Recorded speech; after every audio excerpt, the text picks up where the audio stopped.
Hello everyone, hope everyone is doing well. I have a lock that I just got in the mail, just got in. It's a 6835 master lock, lockout tagout lock. Somebody looks like they've used it as a lockout tagout lock. I'm going to try my Medusa on it.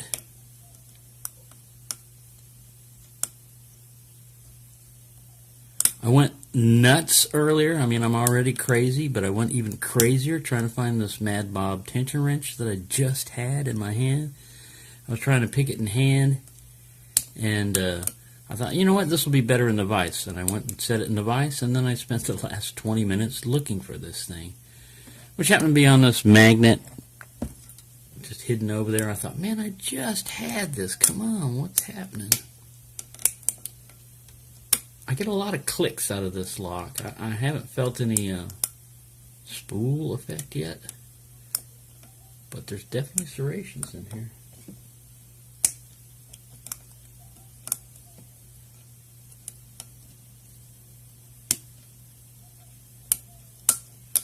I got this one fairly cheap on eBay. I don't mind a used lock as long as it's still working as a lock. The cheaper I can get it, and if it's got a removable core, the better, as far as like a padlock goes. I have one of these. I have a 6850 in brass. It's a really nice little lock. This one is in aluminum, but again, a fairly nice little lock. It's giving me some resistance. There we go. Got it. Not that much of a resistance, I guess. So, now the unfortunate thing is I don't have any room in a penny tray. I got so much challenge lock stuff going on, and challenge lock partials and stuff.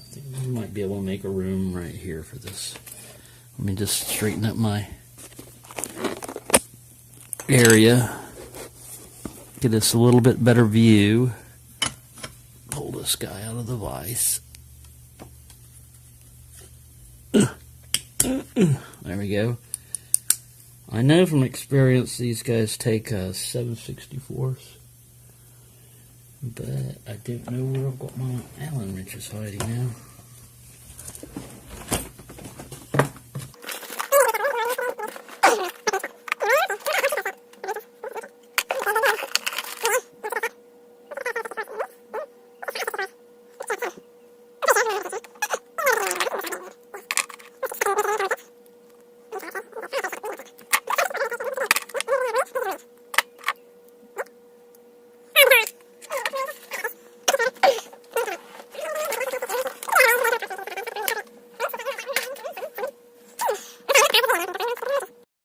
I found these 7/64. It's not, it didn't come in this little cheap set. They kind of skipped that size. So, thank you, Master Lock, for making an odd sized little Allen wrench that everybody's got to come up with. You couldn't go with the Phillips screwdriver, could you? No, you had to go with something strange. Not even a standard size. Alright. Enough complaining. I'll get this out of here. And we've got a little 6-pin core. I don't know if it's pinned up with 6. We're about to find out once I organize this a little bit better. We've got key pins hiding here, which unfortunately these key pins are really for something I got going on. So we'll set him up over here.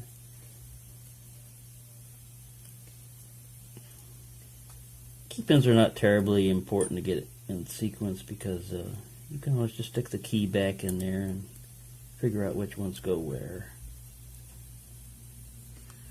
Right, I got that out of the way.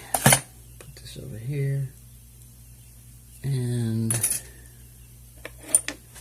let me get my famous C-clip remover. Handy dandy C-clip remover. I should probably put the key in it. And I just had an incoming phone call, messed up my video. Forgot to put myself in airplane mode again. Pull this key out.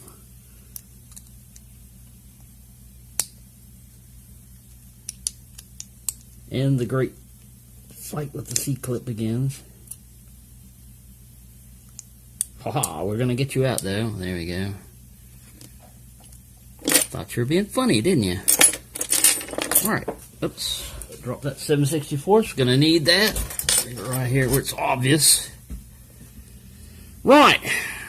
I hope everyone's having a good time on a Saturday.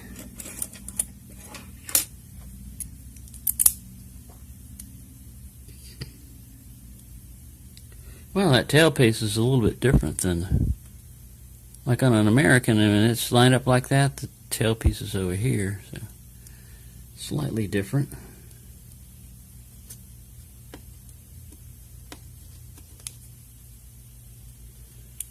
Put a little shim in there.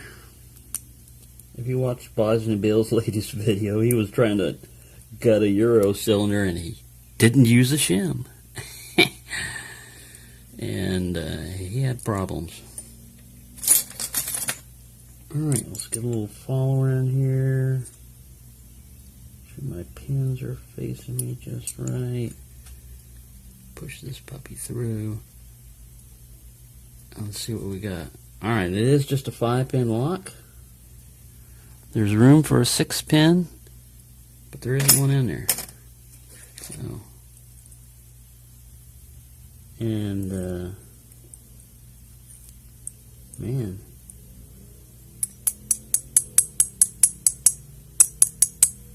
all of them need to be picked. The pins are kind of like sticking down there a little bit. I'm going to clean this guy up when I'm finished with him.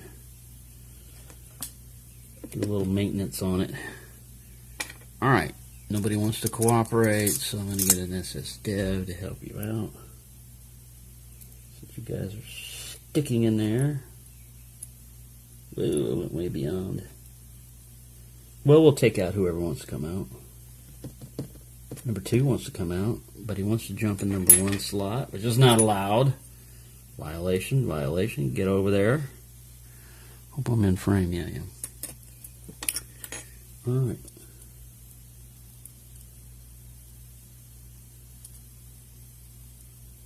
I spent most of yesterday just watching videos. I didn't really have much to pick. I did pick on Potty 314's challenge lock, and I had a lot of fun picking that thing open. I think he'll be pleased with that challenge lock. I'm going to send it to him.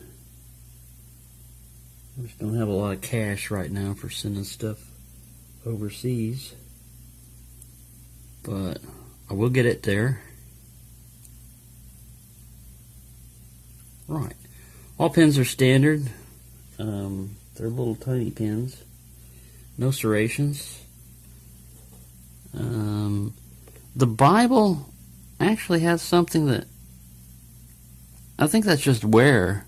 Excuse me, getting off there, but I don't know if you can see that. There's some. Let me see if I can get a zoom on this without messing things up again. See, there's some tiny little serrations in there, but you can't really feel it that well. I think it's just wear from this lock. Alright, let's go back. Whoa! Messing with the camera again, trying to zoom and wound up hitting the wrong button. Alright, so we've seen that. We know what the core is. Let's go look at the Bible now. And once again, I should have marked this thing.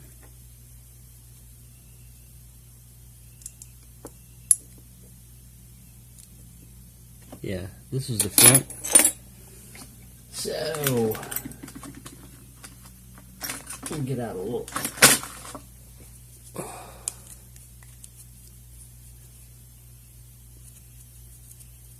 There. You are marked now. Now I will know who the front is. Not that I plan on taking this thing apart too much more after this. I am going to substitute some of these pins with serrations. I have that American Lock Upgrades serrated pins stuff that I got on eBay. And my pinning tray has just got like tons of brass dust and everything else in it because I've been working on challenge locks. And I got a big mess here, but I'll clean it up later. Alright, let's remove the shim. You've probably all seen a 6835, but you never know what you're getting.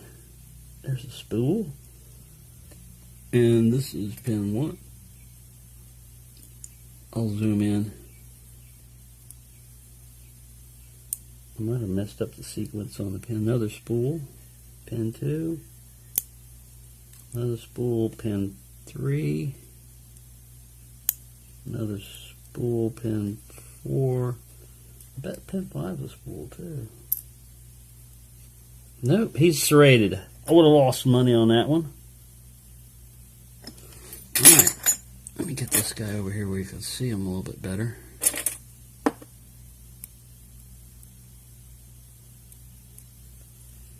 And the bitting. That guy doesn't belong. He's trying to get in on the act.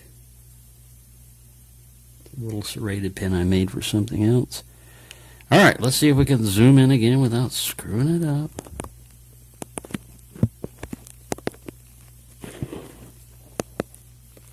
There we go. So this guy right here is just got a couple of little light serrations on him. The rest are spools. And then very short little pins.